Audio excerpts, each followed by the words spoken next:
Welcome back to Giggles and Gains, and I am bringing my third guest on today. So we've got Del Boy, Derick Cleary in the house. I wanted to invite Del on the podcast because obviously this is just a bit of a, well, you actually said to me, didn't you? You were like, so what is this podcast about? Is it about thing? I was like, no, it's just about stuff and things and this, that and the other. So here you are. Would you like to introduce yourself? Sure. My name's Derick, or Del Boy. I'm 37 and I'm terrified to be here. I'm absolutely scared, but... What are you scared of? Don't know. He thinks I'm going to throw him under the bus. Okay, so this podcast will be the most edited version of the podcast because I offend Derick all of the time because he's sensitive, but he's not really sensitive. It's just because I'm offensive. So that's the theme of the podcast. He's already offended. So where do you want to start? Do you want to start with how we met? Let's go for it. Are you telling it or am I telling it? You can start with how we met, because how we met is I can't really remember, and you've kind of relayed it to me because I was a bit intoxicated. How many years? 6, 7 or 8? I think it was like 7 years ago. 7 years ago. We actually met 7 years ago at, anyone who remembers EDC, at the Milton Keynes Bowl. It was brilliant. It was a really good time. Too much of a good time, apparently. And I had to leave Milton Keynes Bowl because I was having too much of a good time. And Derick didn't. And we were both in our separate relationships with our ex-partners at the time. And then we reconnected on, love a good dating story, don't we? We reconnected on Hinge. You were on Hinge and I messaged you and I was like, what are you doing on here? Like, I thought you had a family, like what is going on? This is a bit naughty. And that was it. Go on, you carry on. I like how tame you gave our meeting thing, but yeah. Well, you can elaborate on it if you want to. There'll be lots of judgment. No, yeah, we'll skip that. We met initially. Like you say, we were both in relationships. Clarify that one. We were purely platonic, but yeah, we were friends, and and it was we rekindled later on in life. Rekindled. Yeah, literally, we went on our first date, and this was the only time that Derick actually has. No, I'm lying. I'm being mean already. So there might be a clearly more dominant person in the relationship that does all the planning and organising. That could be me. But on this particular moment in time, he catfished me, and he messaged me, and he was like, "We don't actually text, do we? We never really text. We never went through a texting phase in our relationship, and we talk on the phone a lot." But he actually messaged me, and he was like, "Send me your number. I'd like to take you out." And that was like maybe our third message on Hinge. And he messaged me and he was like, "Are you free on Sunday?" I was. And he was like, "I've arranged for us to go for roast dinner on Sunday." He knew me well. And he chose the place. He drove all the way from Shenley, which is a town in Hertfordshire, and picked me up, booked the restaurant, everything. It's only happened once since, and that was my birthday last year. And we spent how many hours in the Fox and Hounds? 5 hours in the Fox and Hounds talking. Believe it or not, it wasn't just me talking. Derick did actually do a bit of talking on this one. I was allowed to talk at that point. Oh, he's getting more confident. It's fine. We're good. We're good to go. So what I wanted to talk about on today's episode isn't just about me and him, because that's boring. But I wanted to talk about the fact that Del and I have massively different body types, but we also have hugely different body training styles as well. So Graham first asked how you put up with me. You can answer that if you'd like to. And then he also asked, do you guys train together? How do I put up with you? No, you're okay most of the time. You're not too bad. Do we train together? We only train together mainly on holiday, don't we? Really. And we still kind of train separately on holiday most of the time. Why? Because you stay to your structured training plan, and I'm like, should we have some fun today? And you're like, no. John says I have to do this today. But that's because, well, this is a part of our contending discussions, because I compete. So I'm following my structured training program, and you just train for enjoyment. Yeah, indeed. Yeah. Okay. Tell me more about your training style then. How does it differ from mine? Well, I mean, so I'll take it back to how I started training, shall I? Yeah. Yeah. I've watched some episodes. See how this works. All right, Stephen Bartlett. Yeah. Let's bring it back to the beginning. So I started training when I was 18 years old, kind of with no structure, just going to the gym, doing some cardio, doing some machines. And then when I was about 20, I started training with a friend who was doing your typical bro split of like chest, arms, shoulders, back, legs. You did train legs then? I did train legs. So yeah, and then so I would kind of do your standard bodybuilding training, kind of 10, 12 reps, supersets, drop sets, train to failure at all times, which I've done for most of my probably 15 years. And then recently it has changed. I got you to program me. I've done Structured programming. done some structured training.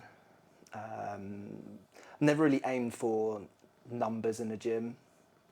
And now I'm kind of doing that and enjoying getting PBs, becoming stronger. What are the main differences between how I programmed you in comparison to how you were training before?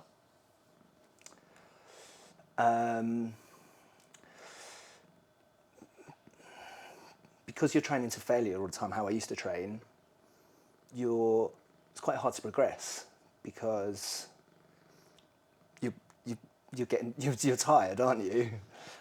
So like when you're doing a structured plan, you're working towards a goal. So you're leaving, like I've learned, like reps in reserve and things like that, which kind of allows you to get confident doing a weight and then slowly building it up, while I would tend to jump up weights, and that's when I'd get injured a lot more. Yeah. In terms of like, there was another change as well, the rep ranges as well. So Dale used to train like 10 to 12 all the time. Now what would you do your main compounds to? 3s to 5? Yeah, a lot of 5s. Yeah. 6s, sometimes 8s, but not really, unless it's like a smaller muscle group, then I'll go up to 12, but I prefer focusing on, it's easier to focus on perfection on the reps if you've got a small amount of reps to do. Mm-hmm. What have been the benefits of doing less repetition, more structured approach, leaving something in the tank rather than going to failure all the time? What differences have you noticed in your body? Well, I've gained muscle mass in areas that I've struggled to previously. Prevented injuries because I've struggled. You haven't been injured for like 2 years. Yeah, so yeah, I've had a serious, like I've had a slip disc in my back. I've had a fractured shoulder, which is probably not to do with training. But I've had lots of niggles all the time. Tell us how you fractured your shoulder. My daughter headbutted my shoulder. I told you he's sensitive. What else? What are the benefits? Okay, actually, I want to ask a different question. What do you think the main difference is between not just training, but my body type and your body type? So I'm an ectomorph. I struggled. What does that mean? I'm skinny. I'm a hard gainer. Hard gainer. Skinny guy trying to build muscle. Yeah, so even when my eating's a struggle, but even when I'm eating a structured meal plan, 4,000 or 5,000 calories, I still struggle to gain weight, while you can gain weight in a deficit. Weight in a deficit, the seafood diet. Whereas I look at food and get fat, and Dale literally looks at food and loses weight. How's that been hard? Because obviously I talk a lot from like a fat loss point of view for so many of my clients, but a lot of the I've worked with quite a few guys who are similar body types to you. They're looking to build muscle. They've got a really slim build, and effectively, like that's a whole different struggle in itself. So, how have you struggled with that over the last few years? It's just, if you don't remain consistent, for example, if you get an injury or I've had it with work. Special class. There's been a time where I've been so busy with work that I've not been able to train. I will lose weight, and then the struggle to get it back on it's a long process. How do you get like the amount of calories in that you need? Like, what sort of foods would you eat to do that? So the main cheat I think I've found is my breakfast. As soon as I found, so I used to have a coach when I used to compete back in the day, and originally he gave me, I think it was 100 grams of oats to eat in the morning, and I would try eating my porridge of oats, and I'd be sitting there for about half an hour eating it, and then I got a blender, and I've been drinking my breakfast for 15 years, and it's so easy to increase your calories, certainly in the morning, by just adding an extra 40 grams of oats. That shake has like 1,000 calories in. So it's got 150 to 200 grams of oats, a heap scoop of protein powder when I make it, not when Dale makes it. We'll talk about that later. Frozen fruit, a banana, whole milk. Yeah. It's got about 1,000 calories in the morning. So you would get 1,000 in before you've even left the house at 7 o'clock in the morning. Yeah. How else do you get food in? Main sources are, I eat chicken pasta every single day. Until he has a strop and gets bored of it. I'm not eating my chicken pasta anymore. Yeah. Not that voice. That voice comes out a lot. Pasta's my main source, really. I eat a lot of waffles at home as well, don't I? Potato waffles. Potato waffles, jacket potatoes. What else? I've actually found I've always eaten really healthily. I try to eat a clean diet. And then since being with you, I've realised there's tricks. And you can eat... We have ice cream every single day. We do have ice cream every single day. Pudding. So I because of my body type, I can eat a certain percentage of my food via junk just to get my calories up, because eating clean to get the calories is really difficult. Yeah, it is difficult. Yeah, but there's ways to eat. So like the difference is, like I will eat like a Halo top ice cream, a Twix or a Mars, because it's got like 140 calories in, whereas Dale gets like the nice creamy, what have you got this week? Strawberries and cream? Strawberries and cream ice cream, which is obviously much more enjoyable. What are the other like main struggle? Oh, I'll tell you what we'll talk about. Let's talk about your experience of bodybuilding, because you've bodybuilded. You haven't mentioned that yet. Sure. Okay, so what's the drink? Yeah, so I was training for about 5 years seriously. I met a coach, Pat Falvey, shout out to Pat, and started enjoying getting PT sessions. And he does bodybuilding, and so I said I'm going to try to do a bodybuilding show. Well, physique, which is kind of a subcategory in bodybuilding.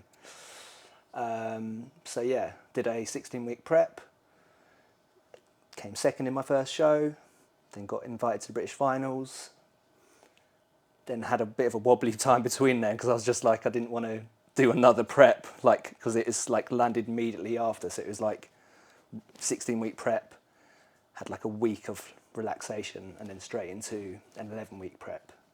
So that entire year I was just... What do you think why do you think it was like finishing that first prep? Why do you think it was such a struggle to then be like, oh, I've got to go into the next one?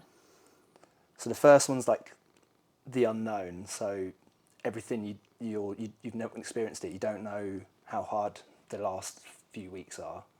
Like no carbs, double cardio, feeling hungry and lethargic, doing peak week, etc. It's all unknown. So But then I was like, I know what I've got to do, and now it's like I can't do this again. Tell me more about your like last few weeks, because for me, that was my entire prep. That was my, like, Dell's last few weeks was my entire prep. My entire prep was 2 hours of cardio a day, eating things, but I was having those cheat days. Tell me about your experience in a little bit more detail, like, because your experience was very different to mine. Yeah, mine's different. That's why Dell did better than me. So mine, I mean, I'm always lean, so getting down to to low body fat's not that difficult. But so I would try to grow into the show. But then, yeah, the last few weeks is, I mean, I would do my cardio at like 4 o'clock in the morning. I'd wake up and do cardio against the wall and just listen to techno music. And then, and to be fair, there was a few guys doing shows in my gym and they were on no carbs for weeks and weeks and weeks. I only went low carb for the last month was hard. The rest I was still eating. Yeah. But eating's hard for me, so yeah. like force feeding food is difficult, especially like white potato, eating all different foods that I don't eat. So eating fish, which I hate, eggs, which you know I really hate. What else that? Even peanut butter, I didn't like. Dell just hates food. Yeah. I don't understand it. Tell me about your peak week, because I didn't really get that experience from a peak week because I wasn't that lean. Sure. Probably going to butcher it because it was quite a long time ago. So peak week, you drop out carbs to deplete your muscles. Then you start adding salt to your food for a few days to make you hold on to water. And then you start a water load. So you go 4 litres, 5 litres, 6 litres, up to 8 litres a day. And I go toilet a lot anyway, so you're continually going toilet because you're flushing out all the water that's sitting underneath your skin. And then the last 2 days, you'll start carbing up again. And you'll go to bed completely bloated with carbs, like I think I was eating 4 kilos of potatoes a day. Fucking hell. So like 500 grams per meal. And you'd be massively bloated, and then you'd wake up in the morning, it'd all have sucked into your muscles, and you'd look great in the morning. So that was exciting. Yeah. Tell me how bodybuilding has impacted you now. So yeah, I mean, when you get into that kind of condition, so I mean, the best time was when you do the tan for the first time. That's when you feel like a bodybuilder because you look epic, like the light just reflects off you amazingly. And then obviously after I stopped competing, I'd do a little bit of dieting for holiday, but not to the same extreme. So even when I'm probably, I don't know, way under 10% body fat, most people would be happy with how you look. I feel fat. You see me, I always pinch here to see how much visceral fat I've got. And the other way around as well, even when I'm big, because I've felt bigger before, because you're lean, you look bigger, you're never happy with how you look, which is... You said to me at the end of holiday, how did you feel at the end of holiday? He said you look podgy. I mean, people probably say when I describe myself as fat, they probably look at me and go, but then I look at him and I'm like, is he joking? Is he having a laugh right now? If he thinks he's podgy, what does he think to me? But yeah, body dysmorphia, massive body dysmorphia. Yeah, for sure. It is a, oh, hello, Axel. It is a really big problem. And it's not just a problem that occurs for us who've both bodybuilded. Like, it's a problem for so many people, and probably so many young people now coming through social media who are seeing perfection everywhere. But when you've been that level of like what they say is perfect, like peak condition, you won a show or you come second in a show, and then you're like the normal person now, you never quite feel the same. Yeah. I mean, yeah, felt like Superman, and then everything else is like subpar. Subpar. Which is, yeah, that probably will never go away. No, I don't think it does. I don't think it does. Do you think it's got better though? Yeah. I think I think it's got better since we've been together. Yeah. When we went to Mexico, and even when we went to Thailand before, you wouldn't even go on holiday and do a holiday without doing a proper cut to go away. Yeah. And now you do. I think now I just train a bit harder. You think you train harder now? Yeah, I injuries to Prit just before we met, so Yeah. I had like a year out, and I was back in the gym, like using the small dumbbells. Little bands. Grow, shoulders grow. It was. What do you think what do you think the biggest thing that you've grown from like, I don't know, I guess bodybuilding, us being together in the last couple of years? What do you feel like the biggest growth has been, whether that's in the gym personally? Gym-wise. Yeah, go for it. Yeah, just because the training's changed, I've focused now on the main compound lifts. They're like what my workouts are revolving around. Also, I mean, my form for all of those lifts have changed. I used to train, bodybuilding is like, I mean, the people I used to watch were like, I forget, what's his name? It's just Steal Your Set. What's that guy? Do you know him? Which one? Don't know his name. CT Fletcher. Yeah. So he used to train and Swinging. you just get the weights up. Like now Momentum. I work out like with strict form and get that mind muscle connection, focus on my session. I enjoy it. Talking about growth, what sort of growth do you think that we've been on over the last couple of years? Do you like what I did there? Yeah, nice link. Our communication's improved. What was our communication like before? You tell me. Oh God. This is what he's going to do, throw me under the bus. So obviously, like, you don't paint a picture. I think I'm always trying to be as real as possible on Instagram, and like Del and I we do have a really good relationship. Like, we are really, really fortunate with a lot of the things we do. We are out and about all the time. We get to travel a lot.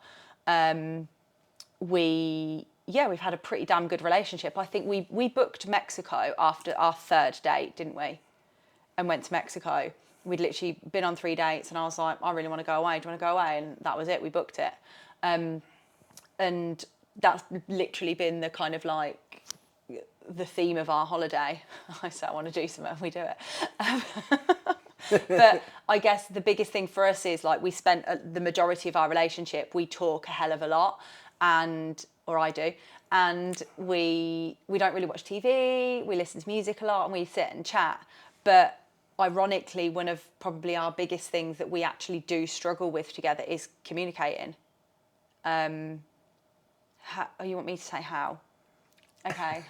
So, oh God, this is where we're going to get our first cut. The reason we struggle with communicating is because I'm very blunt and I don't really think before I speak, but my intentions are never malicious. So I might then turn around and say something to you, and it's just what's come out of my mouth. I didn't mean it in the way that it's come out, but Del, nobody would notice, but he's very thoughtful. So like it will take him a second to process an answer, and he processes a lot of what he thinks and feels and says. So obviously I'll say stuff, it will come out, it will then offend you, and then we then have to work through that. And what's our other biggest thing that we have grown in terms of like when we have disagreements? It sounds like you're telling me.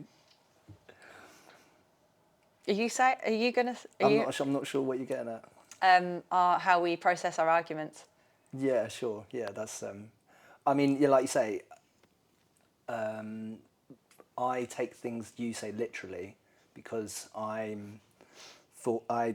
whatever I say is quite calculated. It's thoughtful. Thoughtful, yeah. I like to think about what I'm going to say and then say it, while you'll just say what you're thinking. But I think that was like you were super nervous about today, because like I don't have a plan for these podcasts. I ain't gonna lie. Like I'm like right, David, we're talking about this today, and I've made a few notes, and that's what I'm doing. And I'll just run with it. And then you were like, well, what are we going to talk about on the podcast? And I was like, I don't know. What do you want to talk about on the podcast?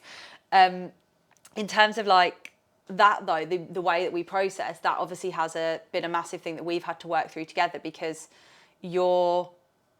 obviously you need time to then process your feelings. So if I offend Del, we're probably in for a sticky few days.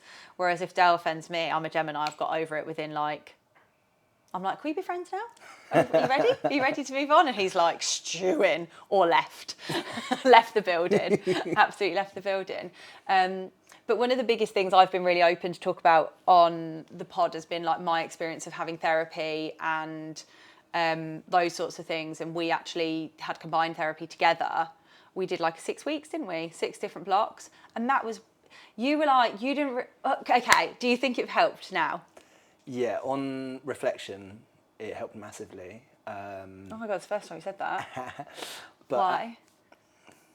Why? It just helped me understand your perspective, and vice versa, I guess.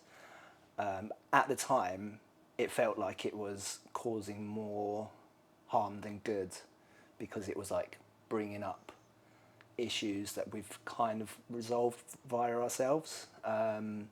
But I suppose it was just taking a different standpoint or analysing it from a different angle, which, yeah, helped us kind of. How do you think, like more specific, you don't have to give examples, obviously you're not giving examples because they're in the box, but how do you think it's helped us in terms of that, like that ability to communicate, the ability to process?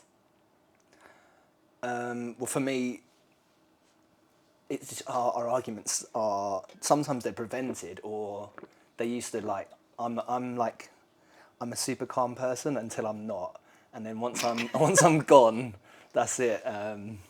Takes me a few days to like process what's occurred. So sometimes now, instead of like it light in the touch paper, it's extinguished. What are the differences? So we have a curry analogy for our arguments. What's our curry analogy? I'll butcher it. Okay, I see our arguments as like, oh yeah, vindaloos. And you think they're like, they're just not even fucking the mango chutney.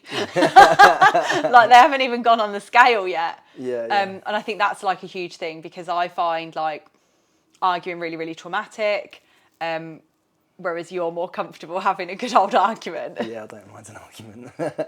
And I think like speaking about like having therapy, we literally had 6 sessions together, and it made, it put a lot of stuff into perspective for both of us, and it was really, really powerful. That's it. You finished. You made it through. You were like shit. Like, well, oh God, he scratched his hair. I've upset him. Yeah, like that's it. You made it. Thank you so much for watching. I hope this has been probably a bit of a different spin on the kind of stuff that I would normally talk about. Although it's about bodybuilding, it's just a different take on it from like a guy's point of view, and actually a guy that is my partner and also struggles to like gain size. And actually you've been training nearly 25, 27 years? No, 17? 18? 17. 18 years. 18 yeah, years.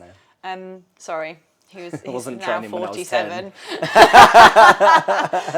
But yeah, I hope you enjoyed the episode, and save, share, subscribe, and look forward to seeing you soon.